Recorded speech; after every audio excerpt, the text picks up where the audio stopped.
Milestone ট্র্যাজেডির ১ বছর।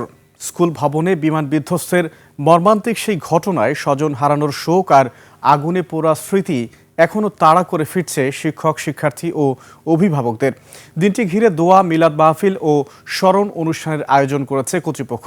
আর নিহতদের পরিবার বলছে ১ বছর পার হলেও তদন্ত কমিশনের সুপারিশ অনুযায়ী এখনও তারা ক্ষতিপূরণ পাননি। ইমন চৌধুরীর রিপোর্ট, জানাচ্ছেন সুবর্ণা মেহজাবিন।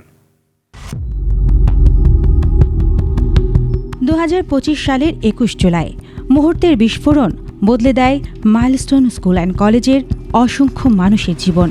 বিমান বাহিনীর একটি প্রশিক্ষণ যুদ্ধ বিমান বিধ্বস্ত হওয়ার ঘটনায় প্রাণ হারান শিক্ষক, শিক্ষার্থী ও কর্মচারী। আহত হন শতাধিক মানুষ। ১ বছর পরও সেই দিনের শোক যেন রয়ে গেছে ক্যাম্পাসের প্রতিটি কোণে।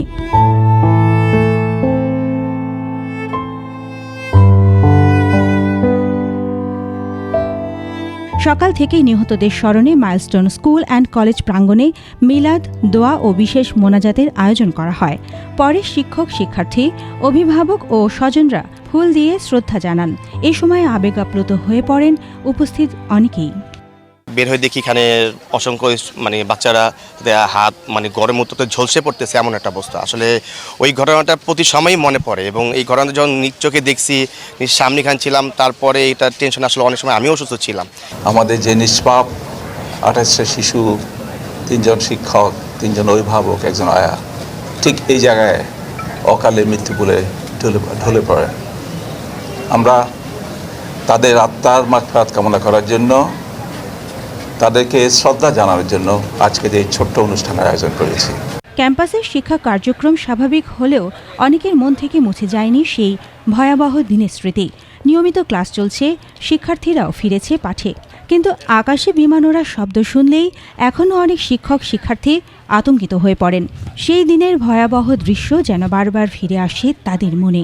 ওরা তো ছোট, আমি তো বড়, তাও আমার মাঝে মাঝে মনে হয় যে আমি একা বাসায় থাকার সাহস করতে পারি না। যে ভবনে বিমানটি আছড়ে পড়েছিল সেটি সংস্কার ও পুনর্নির্মাণের পরিকল্পনা করেছে কর্তৃপক্ষ।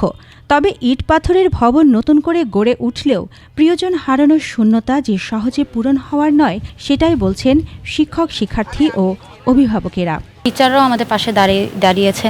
আমরা মানসিকভাবে ভেঙে পড়ছিলাম, তখন তারা আমাদের কাউন্সিলিং করেছে, বা এখনও আমাদের মাঝে মধ্যে জিনিসগুলো মনে পড়ে। আমরা বলি যে মিস তখন কি হয়ে গেল, তখন আমাদের তারা বুঝায়, সান্ত্বনা দেয়। চিকিৎসা সংক্রান্ত সহযোগিতা এটা আমাদের প্রতিষ্ঠান থেকেই করা হচ্ছে। আহতদেরকে যে চিকিৎসার খরচ এটা দেওয়া হচ্ছে এবং আহত যারা পড়াশোনা এখন করতেছে তাদেরকে পড়াশোনার ব্যাপারটা ফ্রি করে দেওয়া হয়েছে। ১ বছর পরও এই ট্র্যাজেডি মনে করিয়ে দিচ্ছে জনবহুল এলাকায় নিরাপত্তা নিশ্চিত করা, দুর্ঘটনার জবাবদিহি এবং ক্ষতিগ্রস্ত পরিবারগুলোর দীর্ঘমেয়াদী সহায়তা নিশ্চিত করা এখনও বড় একটি দায়িত্ব। সুবর্ণা মেহজাবিন, ২১ টেলিভিশন।